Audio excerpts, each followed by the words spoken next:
Hi friends, welcome back to study classes. So my dear friends, आज के session में आपके साथ डिस्कस करने वाले हमारा बैंकिंग एंड फाइनेंशियल इंस्टीट्यूशंस का जो यूनिट है उसका फाइनल रिवीजन आपके साथ करेंगे along with previous year questions. तो सेशन को शुरू करने से पहले प्लीज लाइक कर दीजिए क्योंकि आगे बहुत से टॉपिक्स और बहुत सारे सवाल आएंगे जिसमें आप खो जाएंगे।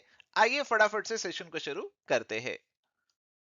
And my dear friend, start करने से पहले आपको बता दें कि AV study classes multiple courses offer करता है यूजीसी नेट, असिस्टेंट प्रोफेसर और पीजीटी कॉमर्स एग्जामिनेशंस के लिए। यूजीसी नेट कॉमर्स और मैनेजमेंट के लिए आप हमारा पीवाई क्या उसका कोर्स, टेस्ट सीरीज या फिर मास्टर कोर्स चेकआउट कर सकते हैं। असिस्टेंट प्रोफेसर एग्जाम्स के लिए अलग अलग स्टेट्स के लिए हमारे अलग अलग कोर्सेज अवेलेबल है। प्रैक्टिस के लिए क्वेश्चन बैंक भी अवेलेबल है जिसे आप चेक कर सकते हैं। ऐसी पीजीटी कॉमर्स एग्जाम्स के लिए भी हमारे अलग अलग कोर्सेज अवेलेबल है और एमसीक्यू क्वेश्चन बैंक भी आपकी प्रैक्टिस के लिए अवेलेबल है। सारी डिटेल्स आपको एबी स्टडी क्लासेस की वेबसाइट या फिर ऐप पे मिल जाएंगी। प्यारे दोस्तों, बहुत सारे बैंकिंग के टॉपिक्स आज आपके साथ डिस्कस होने वाले हैं। हम बात करेंगे इंडियन फाइनेंशियल सिस्टम की, हम बात करेंगे टाइप्स ऑफ बैंक्स की, फंक्शंस ऑफ बैंक्स की, रिजर्व बैंक ऑफ इंडिया बहुत इंपॉर्टेंट टॉपिक है उसकी डिस्कशन भी करेंगे, ऑल इंडिया फाइनेंशियल इंस्टीट्यूशंस के बारे में भी जानेंगे, बैंकिंग सेक्टर रिफॉर्म्स और जो कमिटीज हैं उनको भी डिस्कस करेंगे एंड साथ ही साथ आपका डिजिटल बैंकिंग का जो टॉपिक है उसे भी यहाँ पे डिस्कस करेंगे। तो आइए फटाफट से अपने आज के इस डिस्कशन को शुरू करते हैं। तो आइए फ्रेंड्स अपने डिस्कशन को स्टार्ट करते हैं इंडियन फाइनेंशियल सिस्टम के ओवरव्यू से। तो माय डियर फ्रेंड्स, जैसे किसी भी कंट्री का फाइनेंशियल सिस्टम होता है, इंडिया का सिस्टम भी वैसा ही है। यहां पे हमारे पास फाइनेंशियल मार्केट्स हैं, फाइनेंशियल इंटरमीडियरीज हैं और फाइनेंशियल इंस्ट्रूमेंट्स हैं। तो फाइनेंशियल मार्केट्स हमारे पास मनी मार्केट है, कैपिटल मार्केट है, फाइनेंशियल इंटरमीडियरीज हैं, हमारे पास बैंक्स वगैरह हैं और अलग अलग इंस्ट्रूमेंट्स भी हैं, इक्विटी, डेट, बहुत सारे इंस्ट्रूमेंट्स हैं जो कि इस सिस्टम का पार्ट बने हुए हैं। देखो, मेन फंक्शन हमारे इंडियन फाइनेंशियल सिस्टम का है, क्या है? एंकरेजिंग सेविंग्स, लोगों में सेविंग्स की हैबिट को एंकरेज करना और उन सेविंग्स को मोबिलाइज करना, उन सेविंग्स को लोगों से इकट्ठा करवाना और उसे मार्केट में इन्वेस्ट करवाना ताकि हमारी इकोनॉमी आगे बढ़ती रहे। तो बेसिकली हम फंड्स को चैनलाइज करा रहे हैं, हमारे सेवर्स से फंड्स जो हैं हम किन तक पहुंचा रहे हैं, जिनको फंड्स की शॉर्टेज है, जिनको फंड्स की रिक्वायरमेंट है। तो इन्वेस्टर से हमारी कंपनीज, हमारी सरकार की तरफ फंड यहां पे पहुंच जाता है। फाइनेंशियल इंस्टीट्यूशंस हमारे अलग अलग सर्विसेज हमें देते हैं। तो हमारे पास बैंक्स और एनबीएफसीज इंटरमीडियरी की तरह काम करते हैं। आप बैंक में पैसे डिपॉजिट करते हैं और जिसको पैसे लोन में चाहिए बैंक उसे आगे लोन पे दे देता है। ये रेगुलेट करते हैं हमारे फाइनेंशियल सेक्टर को, जैसे आपके पास सेबी है, आरबीआई है, इरडा है और बहुत सारे और आपके पास फाइनेंशियल इंस्टीट्यूशंस हैं जिनकी चर्चा आपके साथ आगे करेंगे भी, जैसे नाबार्ड है, आईडीबीआई है, सबकी चर्चा आपके साथ आगे करनी है डिटेल में। और यहां पे हमारे इंडियन फाइनेंशियल सिस्टम को स्टेबल रखने के लिए अलग से एक फाइनेंशियल स्टेबिलिटी डेवलपमेंट काउंसिल भी कॉन्स्टिट्यूट की गई थी दिसंबर 2010 के अंदर। बेसिकली जो भी हमारे सेक्टोरल रेगुलेटर्स है ना, वो सारे इसका पार्ट बने हुए हैं। सेबी के चेयरमैन, आरबीआई के आपके गवर्नर, इडा और पीएफआरडी के हेड, ये सारे इसका पार्ट जो है यहाँ पे बने हुए हैं। फाइनेंस मिनिस्टर इसके जो हैं वो चेयरमैन होने वाले हैं और ये मेक श्योर करेंगे कि हमारा जो फाइनेंशियल सिस्टम है इंडिया का वो स्टेबल रहे। तो यहां पे आप देख सकते हैं हमारा फाइनेंशियल सिस्टम। तो इसके अंदर आप देख सकते हैं फाइनेंशियल इंस्टीट्यूशंस आ रहे हैं, बैंक्स भी आ रहे हैं और नॉन बैंकिंग इंस्टीट्यूशंस भी आ रहे हैं। फाइनेंशियल मार्केट्स आपकी organised, unorganised, money market, capital market, primary market, secondary market, सारी बातें आगे आपके साथ करेंगे। अलग अलग फाइनेंशियल एसेट्स भी होंगे और बहुत सारी फाइनेंशियल सर्विसेज भी हमें इस मार्केट से मिलने वाली हैं।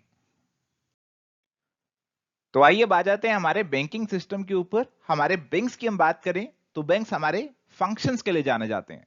एक है प्राइमरी फंक्शंस और दूसरे हमारे सेकेंडरी फंक्शंस। प्राइमरी फंक्शंस की बात करें तो उसके अंदर हमारे पास दो फंक्शंस आ जाते हैं। कौन कौन से? एक तो हमारा है डिपॉजिट्स को एक्सेप्ट करना। हमारे जो बैंक्स हैं कस्टमर से डिपॉजिट को एक्सेप्ट करते हैं। डिपॉजिट्स अलग अलग तरीके के हो सकते हैं, saving deposit, fixed deposit, current deposit और रिकरिंग डिपॉजिट्स। और ये जो डिपॉजिट्स बैंक के पास आए, बैंक्स इन्हें खाली नहीं रखते, इनका इस्तेमाल करते हैं अपने दूसरे प्राइमरी फंक्शन को पूरा करने के लिए, जो कि है ग्रांटिंग ऑफ एडवांसेस।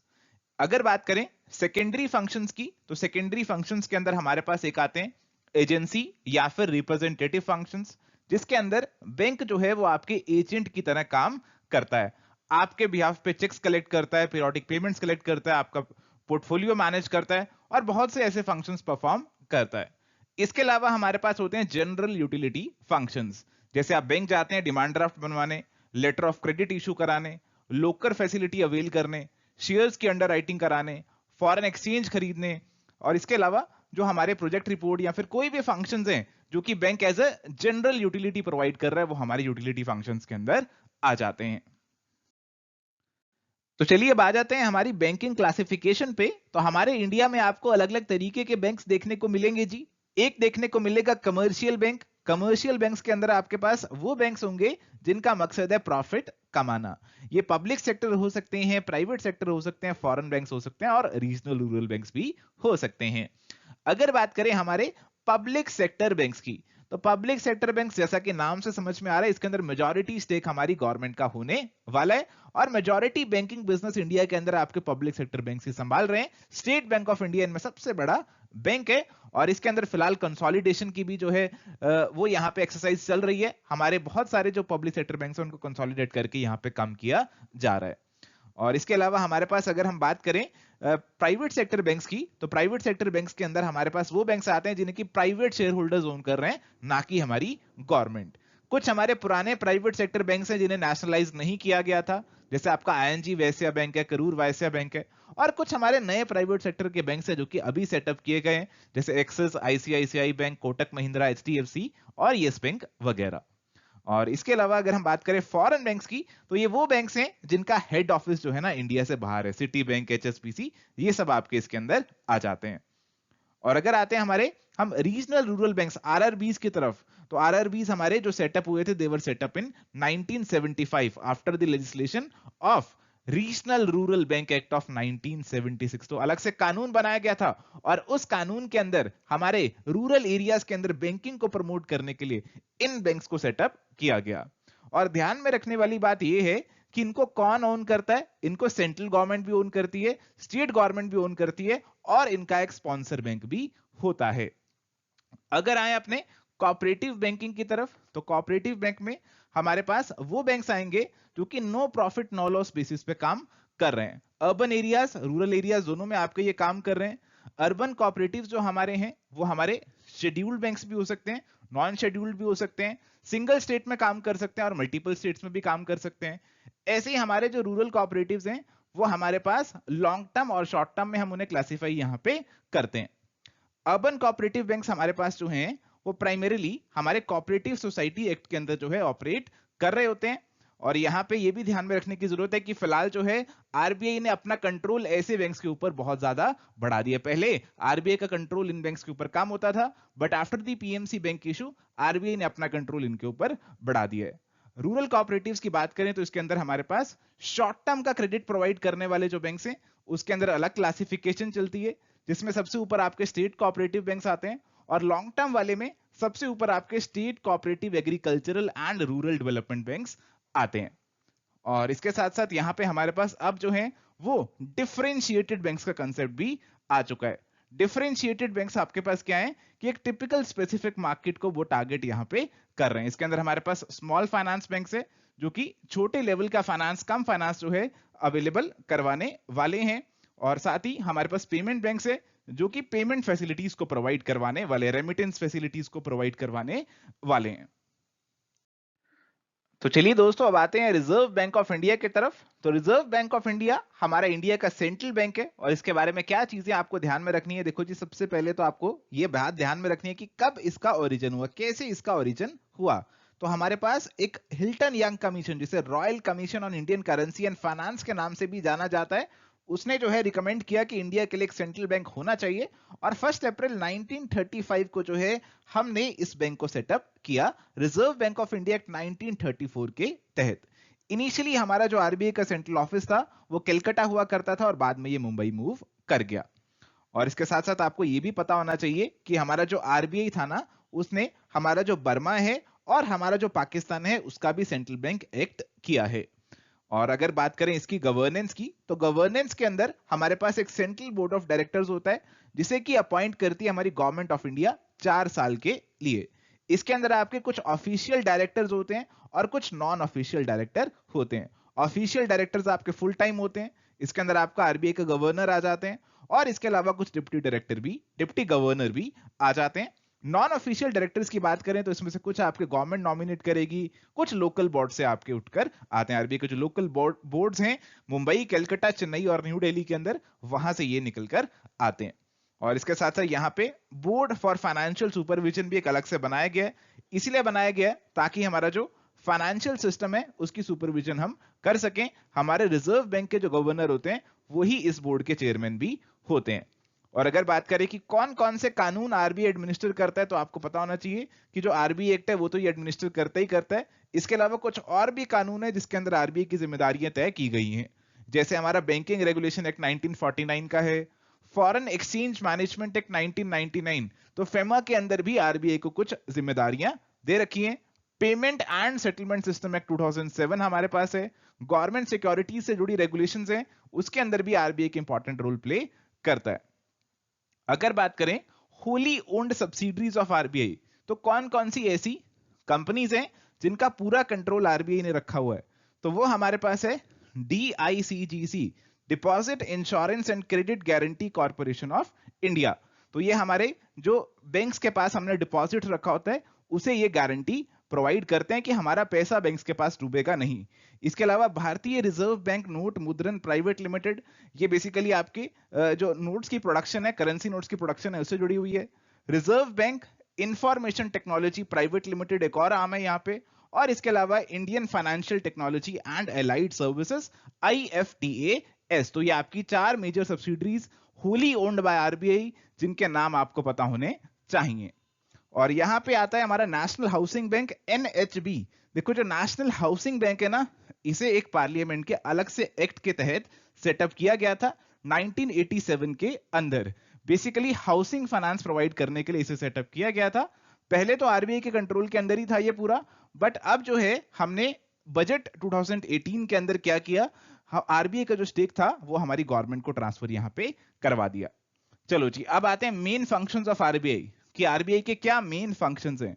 तो आरबीआई के क्या मेन फंक्शंस है, जल्दी से बताइए। सबसे पहला फंक्शन क्या है कि RBI is the monetary authority. ये मॉनेटरी अथॉरिटी है, हमारी मॉनेटरी पॉलिसी पे मेन कंट्रोल इसका रहता है। हमारे फाइनेंशियल सिस्टम को रेगुलेट करता है, बैंक्स को, फाइनेंशियल इंस्टीट्यूशंस को रेगुलेट करता है। फॉरेन एक्सचेंज जो है हमारा, उसे मैनेज करता है। ये ध्यान रखता है कि एक्सचेंज रेट में ज्यादा फ्लक्चुएशन ना आ जाए। करेंसी नोट्स को इशू करता है।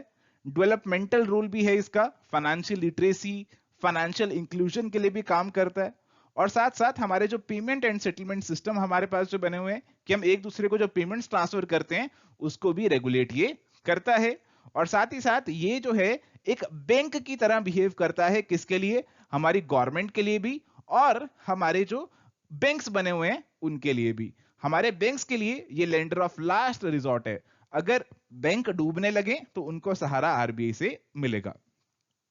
अब आरबीआई का जो मेन रोल है वो है मॉनेटरी पॉलिसी के कॉन्टेक्स्ट में। तो मॉनेटरी पॉलिसी आज के समय में मॉनेटरी पॉलिसी कमेटी के दायरे के अंदर आती है। एक 6 मेंबर कमेटी है जिसे कि हमारे आरबीआई के गवर्नर चेयर जो है वो करते हैं। और ये जो कमेटी है ये डिसाइड करती है अलग अलग पॉलिसी रेट्स हमारे, जैसे repo, reverse repo, marginal standing facility, liquidity adjustment facility वगैरह। तो ये सारी आपकी इसके अंदर आ जाती हैं। ये बेसिकली सारे इंस्ट्रूमेंट्स हैं जिनके थ्रू अपनी मॉनेटरी पॉलिसी को इंप्लीमेंट करते हैं। तो अगर मैं मेजर इंस्ट्रूमेंट्स की बात करूं तो आपको रेपो रेट और रिवर्स रेपो रेट के बारे में पता होना चाहिए। रेपो रेट आपका कौन सा रेट होता है? रेपो रेट आपका वो रेट होता है जिसपे आपके जो बैंक्स हैं वो आरबीआई से लोन ऑब्टेन करते हैं। और रिवर्स रेपो वो रेट होता है जिसपे आरबीआई बैंक्स को फाइनेंस प्रोवाइड करता है। और इस पूरे सिनेरियो के अंदर हमारी गवर्नमेंट सिक्योरिटीज को गिरवी रखा जाता है, एज अ कोलेटरल इस्तेमाल किया जाता है। और इसके अलावा हमारे पास कुछ और भी इंस्ट्रूमेंट्स है, जैसे कैश रिजर्व रेशो CRR। ये हमारे जो बैंक्स हैं उनको मेंटेन करनी होती है। रिजर्व बैंक के पास कुछ परसेंटेज अपने डिपॉजिट्स का रिजर्व बैंक के पास मेंटेन करना होता है। इसके अलावा हमारे पास SLR भी है, स्टैट्यूटरी लिक्विडिटी रेशो। ये हमारे जो बैंक्स हैं उन्हें खुद अपने पास ही मेंटेन करना पड़ता है सेफ और लिक्विड एसेट्स के अंदर। और मार्जिनल स्टैंडिंग फैसिलिटी हमारे पास जो है एक पैनल रेट ऑफ इंटरेस्ट है, पेनल्टी वाला रेट ऑफ इंटरेस्ट है, जिसपे बैंक्स हमारे आरबीआई को अप्रोच करके फाइनेंस ले सकते हैं। और इसके साथ साथ हमारे पास एक बैंक रेट भी होता है जिसे आज के जमाने में MSF के साथ ही अलाइन कर दिया गया है। और यहां पे आरबीआई एक और टूल का इस्तेमाल करता है जो कि है open market operation. RBI market में गवर्नमेंट की सिक्योरिटीज की परचेज और सेल भी करता है मॉनेटरी पॉलिसी को मैनेज करने के लिए, मनी सप्लाई को मैनेज करने के लिए। और इसके साथ साथ हमारा जो आरबीआई है उसकी कुछ रिपोर्ट्स, कुछ पब्लिकेशंस भी निकल कर आती हैं। जैसे फाइनेंशियल स्टेबिलिटी रिपोर्ट एक मेजर रिपोर्ट है जो कि आरबीआई की निकल कर आती है, और यहाँ पे कुछ सर्वेज और इंडाइसेस भी आरबीआई कराता है, जैसे आपका order books, inventories and capacity utilization survey है, हाउस प्राइस इंडेक्स सर्वे, तो इनसे भी आपका आरबीआई जुड़ा हुआ है। तो माय डियर फ्रेंड्स, ये हमारे पास जो है आरबीआई के की फोकस एरियाज हैं, और साथ ही साथ फाइनेंशियल इंक्लूजन में भी आरबीआई एक इंपॉर्टेंट रोल जो है वो प्ले कर रहा है। फाइनेंशियल इंक्लूजन का मतलब होता है कि ज्यादा से ज्यादा लोगों तक जो है वो बैंकिंग फैसिलिटीज पहुंचाई जा सकें, और इसके लिए आरबीआई ने एक बहुत इंपॉर्टेंट स्कीम जो है वो भी एडमिनिस्टर कर रहा है, जो कि है प्रधानमंत्री जन धन योजना, जो कि हमारी सरकार लेकर आई है। तो चलिए आइए आगे बात करते हैं ऑल इंडिया फाइनेंशियल इंस्टीट्यूशंस की या फिर डेवलपमेंट फाइनेंस इंस्टीट्यूशंस की। तो यहाँ पे हमारे पास डेवलपमेंट फाइनेंस इंस्टीट्यूशंस बनाए गए हैं, जिनको बेसिकली बनाया गया था इस मकसद से ताकि हम कुछ स्पेसिफिक सेक्टर्स पे फोकस करके उनकी डेवलपमेंट कर सकें। जैसे आपका national housing bank NHP housing projects पे फोकस के लिए बनाया गया, एक्सिम बैंक आपका एक्सपोर्ट इंपोर्ट ऑपरेशंस को प्रमोट करने के लिए बनाया गया। तो यहाँ पे ये हमारे पास डेवलपमेंट फाइनेंस इंस्टीट्यूशंस यहाँ पे बनाए गए थे। क्यों बनाए गए थे ये मैंने आपको ऑलरेडी यहाँ पे बताया। अब यहाँ पे आज के समय में डेवलपमेंट फाइनेंस इंस्टीट्यूशंस और कमर्शियल बैंक्स के बीच में जो डिफरेंस की लाइन है ना, बहुत ज्यादा थिन होती जा रही है।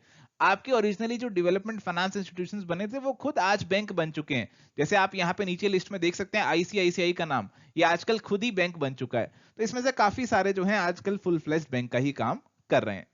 तो यहाँ पे अगर बात करें सबसे पहला डेवलपमेंट फाइनेंस इंस्टीट्यूशन कौन सा था, वो हमारा था आईएफसीआई, जिसे 1948 में सेटअप किया गया था, और उसके बाद काफी सारे और सेटअप भी किए गए।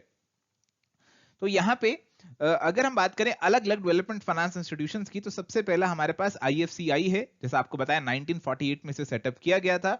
और यहाँ पे आज के समय में बात करें तो आज के समय में तो एक एनबीएफसी बन चुका है, आज के समय में एक एनबीएफसी बन चुका है, और इंडस्ट्रियल ऑर्गेनाइजेशंस को फाइनेंस प्रोवाइड ये करवा रहा है।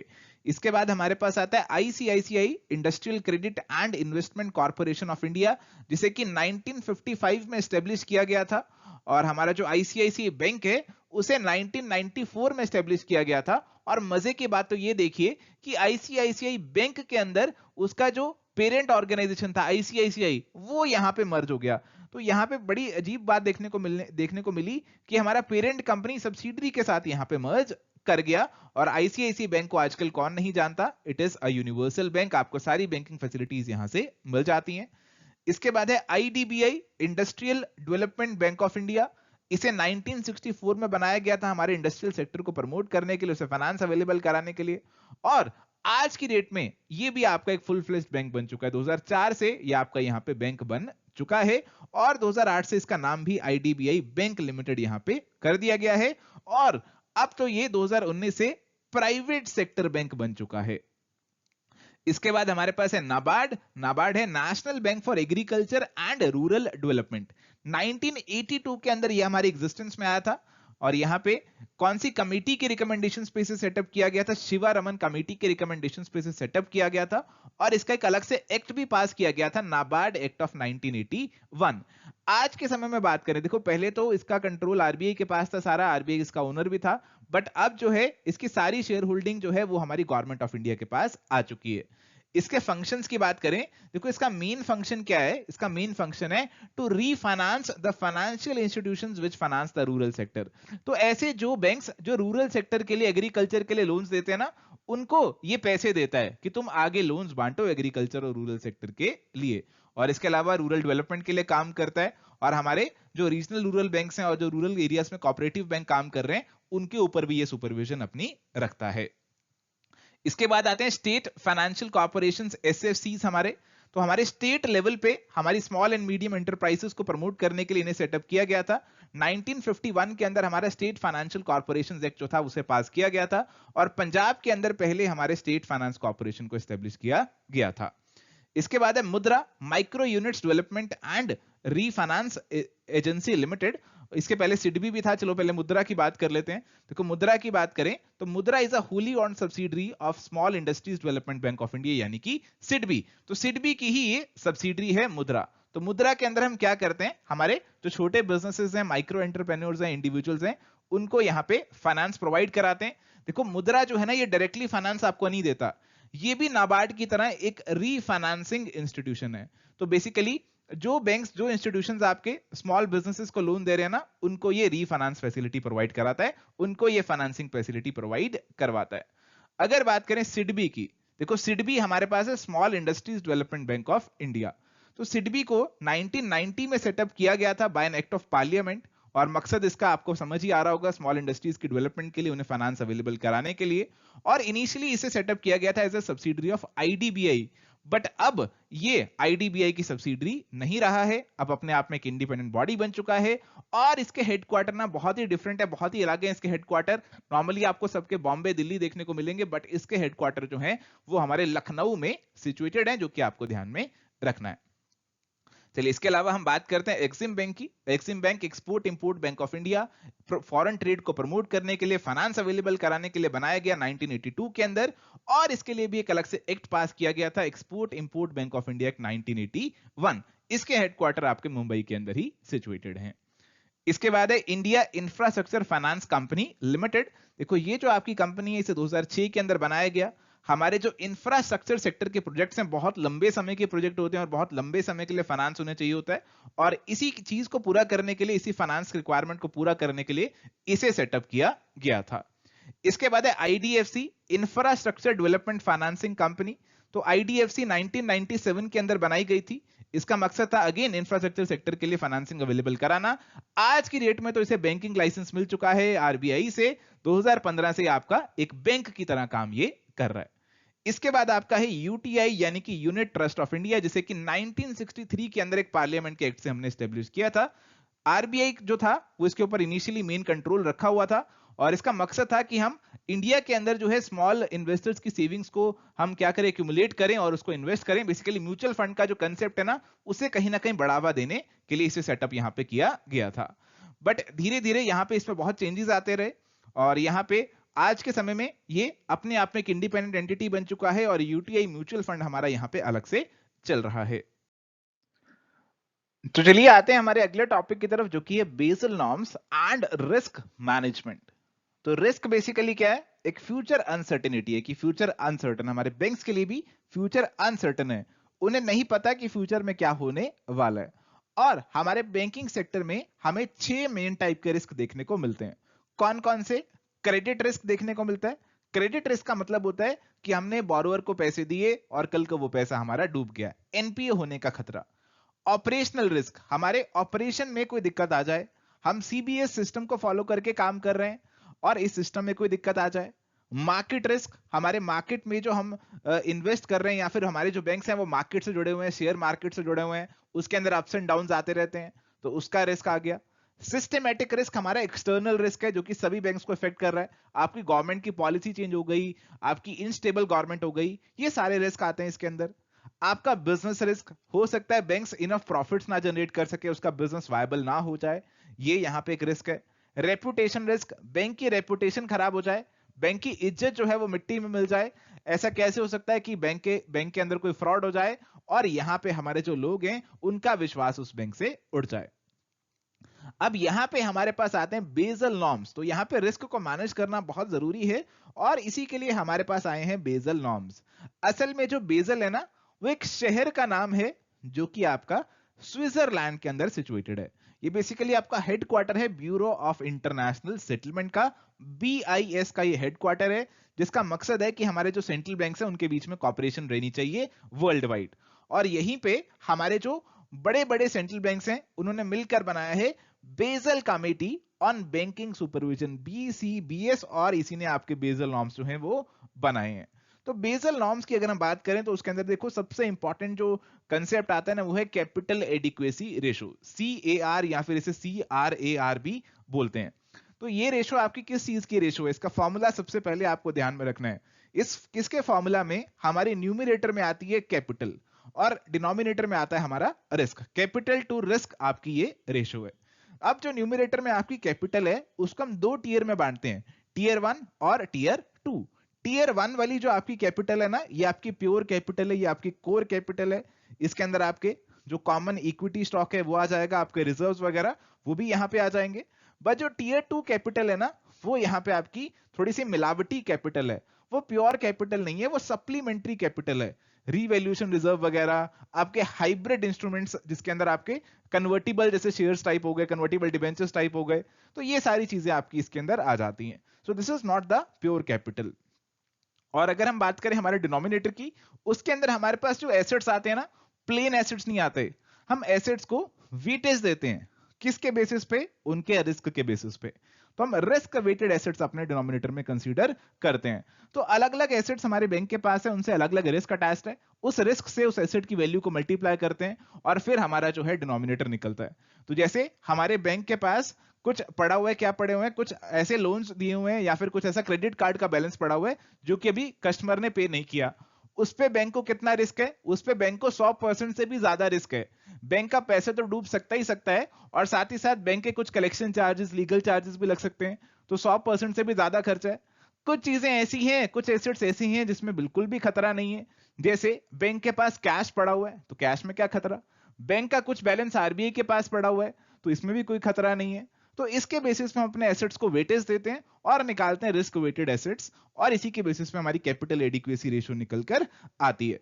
तो यहाँ पे हमारे पास अलग अलग नॉर्म्स हैं, बेसल नॉर्म्स हैं। तो सबसे पहले जो नॉर्म्स हमारे पास थे वो आए थे 1988 के अंदर, तो ये हमारे थे बेसल 1 नॉर्म्स। इनका मेन फोकस किस पे था? क्रेडिट रिस्क पे था। इन्होंने कहा भाई हर एक बैंक जो है उसे 8% कैपिटल एडिक्वेसी रेशियो मेंटेन करनी चाहिए, और इंडिया ने भी इन गाइडलाइंस को 1999 में अडॉप्ट कर लिया था। इसके बाद हमारे पास आए हमारे बेसल 2 नॉर्म्स। तो 2004 के अंदर आपकी बेसल 2 गाइडलाइंस आई थी, और ये जो आपकी गाइडलाइंस है ना, ये आपके 3 पिलर्स या 3 पैरामीटर्स पे बेस्ड थी। कौन कौन सा? पहला तो था वही capital adequacy ratio, capital adequacy requirement की 8% कैपिटल एडिक्वेसी रेशियो होनी चाहिए। इसके अलावा कहा गया सुपरवाइजरी रिव्यू, कि हमारे जो सेंट्रल बैंक है जैसे आरबीआई है, उसको हमारे बाकी बैंकों का रिव्यू करना है। और फिर है मार्केट डिसिप्लिन, कि हमारे जो बैंक है उन्हें डिसिप्लिन में रहना है, और इसीलिए उनके ऊपर बहुत सारी डिस्क्लोजर रिक्वायरमेंट्स लगाई गई कि हमें मार्केट को ये सारी चीजें डिस्क्लोज करनी होंगी। इसके बाद हमारे पास आए बेसल 3 नॉर्म्स। बेसल 3 नॉर्म्स जो थे वो आपके 2010 के अंदर इंट्रोड्यूस किए गए थे, और यहां पे बेसल 3 नॉर्म्स जो है वो बेसल 2 से भी ऊपर जाते हैं। इनके भी 3 पिलर हैं। पिलर 1 है कि हम अपने बैंकिंग सेक्टर की जो एबिलिटी है कि अप्स एंड डाउन्स जो हमारी इकोनॉमी में आ रहे हैं, हमारे फाइनेंशियल सेक्टर में आ रहे हैं, उसे वो फेस कर सकें। दूसरा पिलर था रिस्क मैनेजमेंट एबिलिटी उनकी इंप्रूव कर दें और उनकी गवर्नेंस को बेहतर बना सकें। और तीसरा पिलर था ट्रांसपेरेंसी एंड डिस्क्लोजर का, कि बैंक से बहुत सारी चीजें हम डिस्क्लोज कराएं ताकि वो सारी चीजें मार्केट में पता रहें, और बैंक के ऊपर भी एक चेक रहे कि ये चीज मुझे डिस्क्लोज करनी है अपनी रिपोर्ट के अंदर, मार्केट को डिस्क्लोज करनी है, तो बैंक कंट्रोल में रहकर अपना जो ऑपरेशंस है उनको करे।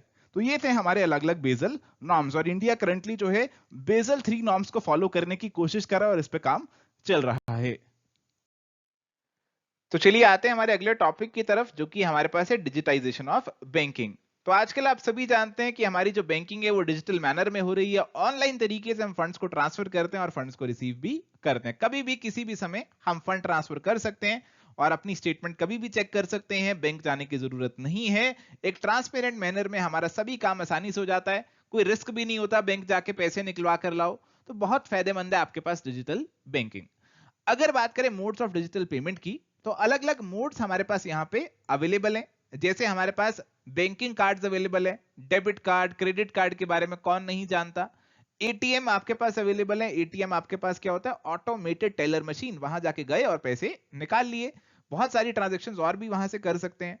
इसके अलावा हमारे पास है यूएसएसडी सिस्टम, ये है अनस्ट्रक्चर्ड सप्लीमेंट्री सर्विस डाटा। इसके अंदर आपको क्या करना होता है? *99# आपको डायल करना होता है अपने फोन से।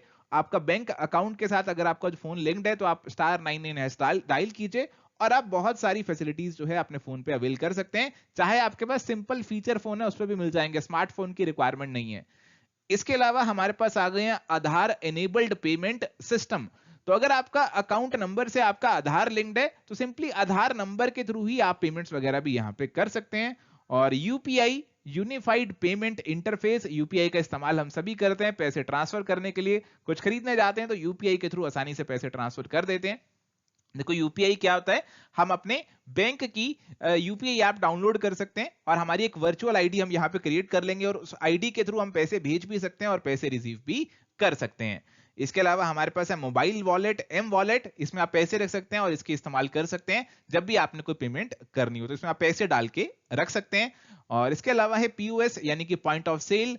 तो अगर आप किसी बड़े शोरूम वगैरह में जाते हैं, वहां पे कुछ शॉपिंग करते हैं, आप अपनी जेब से डेबिट कार्ड निकालते हैं और उसे पकड़ाते हैं कि भाई यहाँ पे इस मशीन पे स्वाइप कर दो, तो इसी मशीन को पीओएस यहाँ पे बोला जाता है कि आप स्वाइप करके यहाँ पे आसानी से पेमेंट कर देंगे।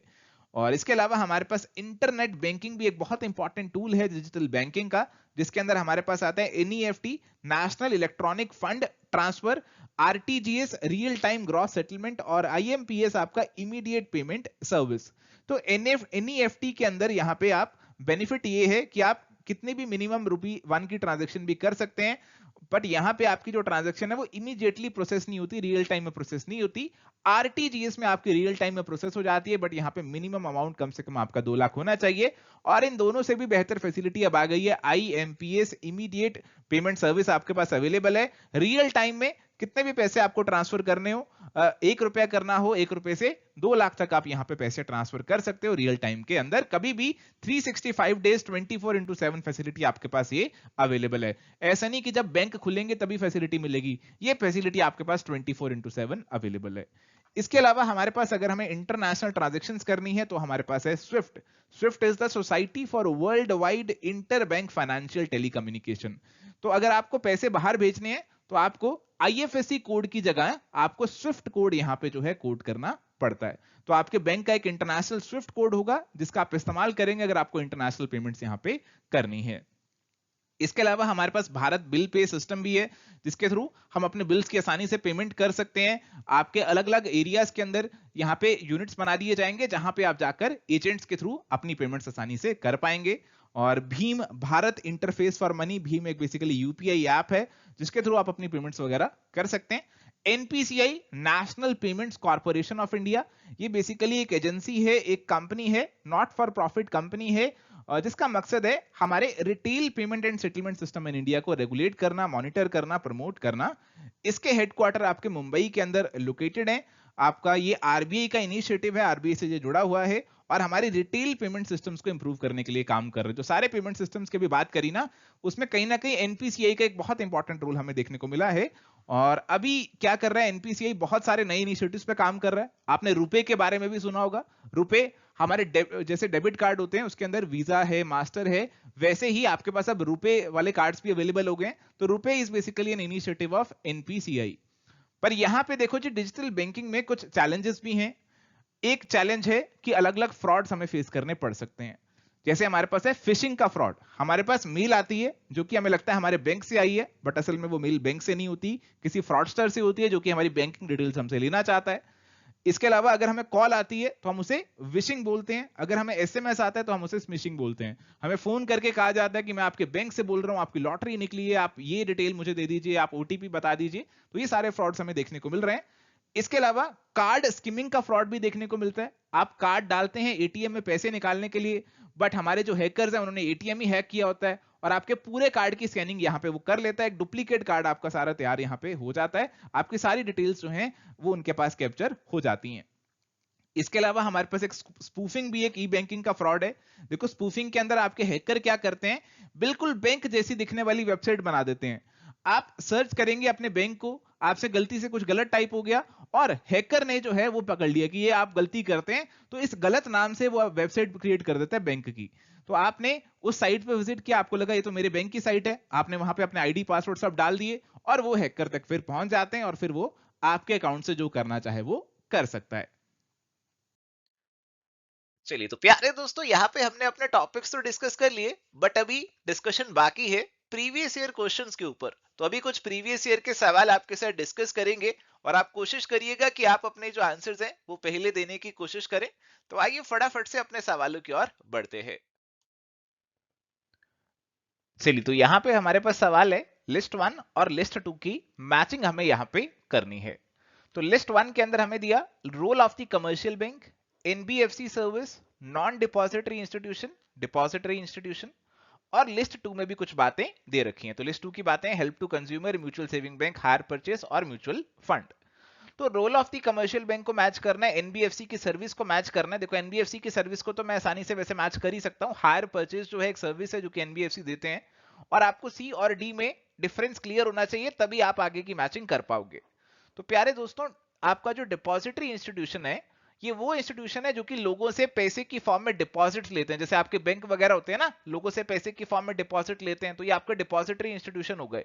नॉन डिपॉजिटरी वो हैं जो कि लोगों को कुछ फाइनेंशियल सेवाएं तो देते हैं, बट लोगों से डिपॉजिट्स की फॉर्म में कुछ नहीं ले सकते, लोगों के ऐसे कुछ अकाउंट वकाउंट नहीं खोल सकते।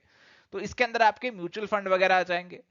अब देखो, नॉन डिपॉजिटरी इंस्टीट्यूशन को मैच करना है तो अब आप म्यूचुअल फंड से मैच कर सकते हैं, और डिपॉजिटरी को मैच करना है तो आप अपने बैंक से मैच कर सकते हैं, म्यूचुअल सेविंग बैंक। अब हमारे पास एनबीएफसी सर्विस को तो वैसे हमने हायर परचेज से मैच कर ही लिया था। और देखो यहाँ पे हमारा जो रोल ऑफ कमर्शियल बैंक है, रोल ऑफ कमर्शियल बैंक जो हमारे पास है वो बचा ही 1, तो ये हेल्प टू कंज्यूमर से मैच हो जाएगा, और इसीलिए आंसर हमारा यहाँ पे ऑप्शन नंबर जो ए है, ऑप्शन नंबर जो 1 है, उसी का बन जाएगा। सवाल है, which is the legal framework governing the regional rural banks. हमारे जो आरआरबीज हैं उनको गवर्न करने वाला जो फ्रेमवर्क है, उसके ऊपर यहाँ पे सवाल पूछा जा रहा है। तो एक तो आपको पता होना चाहिए कि आपका जो आरआरबी एक्ट है वो आया था 1976 में, ये चीज आपको पता होनी चाहिए। इससे आपका ए ठीक हो जाएगा और बी तो कट ही जाएगा। सिड भी आरआरबी के लिए अप्लाई नहीं होगा। बैंकिंग रेगुलेशन एक्ट होगा जी अप्लाई, आपका इंडियन पार्टनरशिप एक्ट नहीं होगा। तो दो ही बच रहे हैं, ए और डी, और करेक्ट आंसर आसानी से ऑप्शन नंबर 1 यहां पे तो बन ही रहा है। अगला सवाल है, share capital of an RRB. RRB आप समझते हैं ना क्या होता है? आरआरबी होता है रीजनल रूरल बैंक। तो रीजनल रूरल बैंक हमारे देश में बनाए गए हैं, और ये जो हमारे बैंक्स होते हैं they are basically sponsored by central, state and a sponsoring bank. तो उसी के ऊपर सवाल है, किसकी जो शेयर कैपिटल है it is subscribed by the central government, state government and the sponsoring bank in which one of the following ratios. तो इनकी जो कैपिटल है उसको सेंट्रल गवर्नमेंट, स्टेट गवर्नमेंट और हमारा स्पॉन्सरिंग बैंक किस रेशियो में सब्सक्राइब करता है? तो ये सीधा सीधा सवाल है। तो रेशियो इनकी रहती है 50%, 15% और 35%। Correct answer is option number 2। चलिए जी, तो यहाँ पे हमारे पास सवाल है, when central bank conducts a sale of securities the cash reserve of a commercial banks shall। तो सेंट्रल बैंक है हमारे एक तरफ, यानी कि आरबीआई है एक तरफ, और एक तरफ हमारे बाकी कमर्शियल बैंक्स हैं। अब आरबीआई क्या कर रहा है, आपकी जो सिक्योरिटीज हैं उनको सेल कर रहा है। तो आरबीआई अगर सिक्योरिटीज को सेल करेगा तो हमारे ये जो बैंक्स हैं उन सिक्योरिटीज को बाय कर लेंगे। अगर बैंक्स उन सिक्योरिटी को बाय कर लेंगे तो उनका कैश क्या होगा, कम होगा या फिर बढ़ेगा? सर, अगर बैंक सिक्योरिटी को बाय करेंगे तो उसके लिए उनको कैश खर्चना पड़ेगा, और इसकी वजह से उनका जो कैश का रिजर्व है वो डिक्रीज हो जाएगा, कम हो जाएगा। तो बहुत ही आसान सवाल था। इस सवाल का जो करेक्ट आंसर बनेगा that is going to be option number 2, और मुझे लगता है कि किसी ने इस सवाल में गड़बड़ नहीं की होगी। चलिए, सवाल है, which of the following are the functions of reserve bank of India. तो आरबीआई के इनमें से कौन कौन से फंक्शन है? इशू ऑफ करेंसी, बिल्कुल आरबीआई का फंक्शन है। एक्सेप्टिंग डिपॉजिट, नहीं जी, आरबीआई डिपॉजिट एक्सेप्ट नहीं करता, ये कमर्शियल बैंक एक्सेप्ट करते हैं। बैंकर ऑफ द गवर्नमेंट, तो बिल्कुल आरबीआई गवर्नमेंट का बैंकिंग का काम संभालता है। बैंकर्स बैंक, हाँ, तो बैंकों का बैंक भी आरबीआई है। क्रेडिट कंट्रोल, तो आरबीआई क्रेडिट कंट्रोल करता है, हाँ जी, उसके लिए उसके पास क्वांटिटेटिव क्वालिटेटिव टूल्स है जिससे वो क्रेडिट को कंट्रोल करता है। तो बी को छोड़ के सब कुछ कवर हो जाएंगे, यानी कि ऑप्शन नंबर 4 का आंसर यहां पे बनेगा। चलिए, अगला सवाल है, when the RBI desires to restrict the expansion of credit. RBI चाहता है कि इकोनॉमी के अंदर और क्रेडिट ना बढ़े, तो वो क्या चीज यहां पे करेगा, क्रेडिट को रोकने के लिए क्या चीज करेगा? Increase the bank rate, decrease the bank rate, decrease the CRR, decrease the SLR for banks. देखो, अगर सीआरआर और एसएलआर को घटा देगा तो बैंकों के पास और ज्यादा पैसा हो जाएगा जिसको वो क्रेडिट के फॉर्म में बांट सकते हैं, तो इससे तो क्रेडिट आपका बढ़ेगा। अगर वो बैंक रेट को डिक्रीज करेगा, देखो हमारा जो बैंक रेट है वो यहाँ पे हमारे जो लोन के रेट है उसको इन्फ्लुएंस करने वाला है। तो हमारा जो बैंक का रेट है वो रेट है जिसपे आरबीआई जो है हमारे बैंक्स को लोन देता है। तो अगर आरबीआई अपना रेट बढ़ा देगा, आरबीआई जिस रेट पे हमारे जो बैंक्स हैं उनको लोन दे रहा है, अगर आरबीआई इस रेट को यहाँ पे बढ़ा देगा तो जाहिर सी बात है बैंक भी अपने कस्टमर से ज्यादा रेट चार्ज करेगा। और अगर बैंक कस्टमर से ज्यादा रेट चार्ज करेगा तो कस्टमर ज्यादा लोन लेना चाहेंगे या कम लोन लेना चाहेंगे? कस्टमर कम लोन लेना चाहेंगे तो क्रेडिट यहाँ पे हमारा कम हो जाएगा। तो बैंक रेट के बढ़ जाने से हमारा जो रेट ऑफ इंटरेस्ट है लोन पे बढ़ जाएगा और उस वजह से लोग कम लोन लेंगे और उससे हमारा जो क्रेडिट है वो रिस्ट्रिक्ट हो जाएगा और इसीलिए करेक्ट आंसर यहाँ पे ऑप्शन नंबर 1 का बनेगा। प्यारे दोस्तों यहाँ पे सवाल है, which of the following are the functions of reserve bank of India? RBI के फंक्शंस। ये तो सुपर डुपर इजी सवाल हो गया। बैंक ऑफ इशू, बिल्कुल करेंसी नोट्स को इशू करता है। Bankers bank and lender of last resort, तो बिल्कुल जी ये लेंडर ऑफ लास्ट रिजॉर्ट भी है, बैंकों का बैंक भी इसे बोला जाता है। फिस्कल पॉलिसी का रेगुलेटर नहीं है, ये मॉनेटरी पॉलिसी का रेगुलेटर है।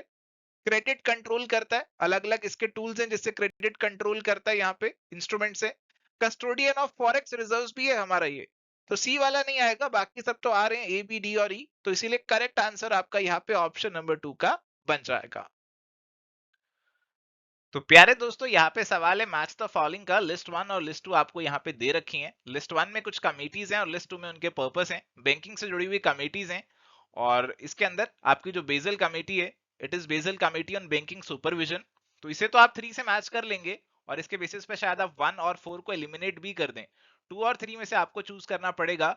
बट इसमें गड़बड़ ये है कि अगर आप सेकंड ऑप्शन देखते हैं तो इसमें बी और सी दोनों को सेकंड से मैच किया हुआ है, दोनों को सेकंड से मैच किया हुआ है। ये गड़बड़ कर दी इन्होंने सेकंड ऑप्शन बनाने में, और ये सेकंड ऑप्शन गलत बना दी, इसीलिए इन्होंने जो आंसर है ना इसका विड्रॉ कर लिया था। प्रोविजनल की में तो आंसर दिया था, आई थिंक सेकंड दिया था, बट बाद में इन्होंने विड्रॉ कर लिया क्योंकि ऑप्शन ही गलत फ्रेम्ड है और इसीलिए क्वेश्चन विड्रॉ हो गया। बट वैसे आपको इन कमिटीज के बारे में पता होना चाहिए, तो काफी इंपॉर्टेंट वाली पॉपुलर वाली कमिटीज हैं।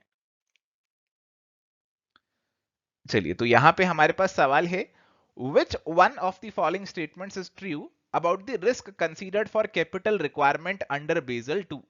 तो बेजल 2 आपके जो नॉर्म्स हैं, जो आपके बेजल 2 नॉर्म्स हैं, उनके अंदर कौन कौन से रिस्क हमारे कंसीडर किए जाते हैं? तो माय डियर फ्रेंड्स हमारे पास बेजल नॉर्म्स के अंदर, अगर आपने बेजल नॉर्म्स के बारे में पढ़ा है तो यू वुड नो कि हमारे मेनली 3 रिस्क को कंसीडर किया जाता है, क्रेडिट रिस्क, मार्केट रिस्क और ऑपरेशनल रिस्क। और इसीलिए हमारा जो आंसर होगा that is going to be option number 2।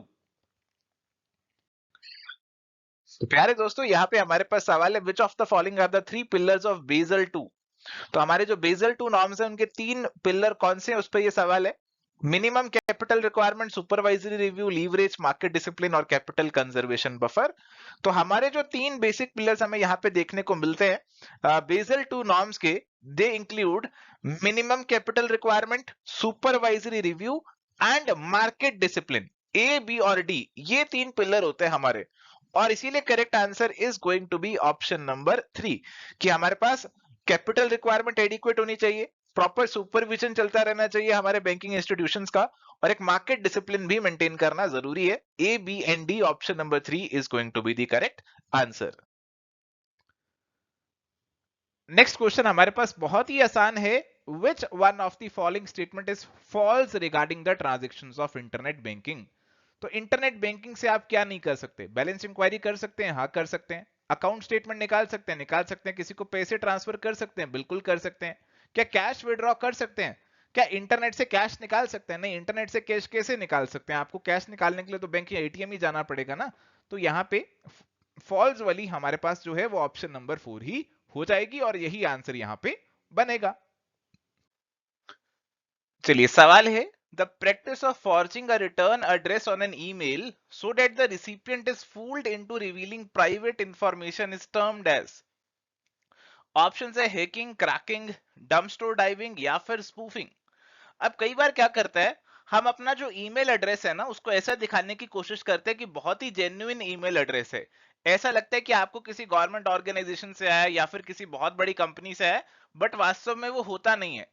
तो हम ऐसा करते हैं ताकि सामने वाले को बेवकूफ बनाए, उसे लगे कोई जेन्युइन ईमेल आया और वो उसका रिस्पॉन्स करे, उसमें अपनी इंफॉर्मेशन रिवील कर दे। और अगर आप ऐसा कुछ कर रहे हैं तो it is refer to as spoofing, इसे स्पूफिंग बोला जाता है। ठीक है जी, इसे यहाँ पे स्पूफिंग बोला जाता है। तो करेक्ट आंसर यहाँ पे हमारे पास ऑप्शन नंबर 4 का होने वाला है। चलिए तो यहाँ पे सवाल है, which of the following are the advantages of mobile banking? तो आप मोबाइल से बैंकिंग कर लेते हैं, उसके क्या फायदे होने वाले हैं? सबसे पहला कह रहे हैं इनसिक्योर, तो इनसिक्योर ये फायदा तो होगा नहीं, इसे तो काट देते हैं। फ्रॉड रिडक्शन, आपके फ्रॉड कम हो जाते हैं, तो फ्रॉड कम होना एक फायदा लग रहा है, फिलहाल इसे स्किप करके आगे बढ़ते हैं। टाइम सेविंग, बिल्कुल टाइम बचता है, बैंक नहीं जाना पड़ता।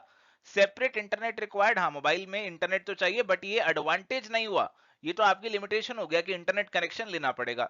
इंक्रीज्ड एफिशिएंसी, हाँ आपकी एफिशिएंसी बढ़ती है, आप घर बैठे बैठे सारा काम फटाफट से आसानी से कर लेते हैं।